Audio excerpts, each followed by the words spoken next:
Well, I don't think that there's anything about being a follower of Jesus that requires that you think that there's no truth anywhere else.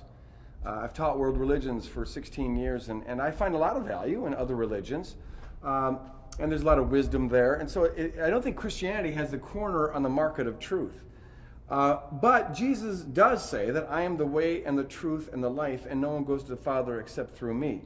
And so when it comes to knowing who God is, and when it comes to knowing who we are and what God thinks of us, and when it comes to knowing the basic plan, God's plan for world history, we need to keep our focus strictly on Jesus. And there's things to learn from other religions, but what happens often is folks, sort of just blend everything together in ways that compromise and water down the revelation of who God is in the person of Jesus Christ. And they kind of blend him with a bunch of other things. And then you lose some of the beauty and the power and the truth of what we find in the person of Jesus Christ.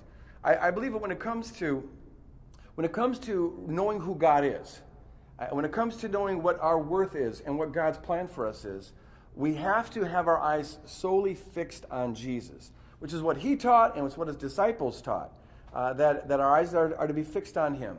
Otherwise, what happens is we end up projecting onto God whatever our brains think is true, and we end up, projecting onto our own self-image whatever we think is true, whatever we heard, whatever. And the beauty of the kingdom that Jesus brought gets compromised in the process.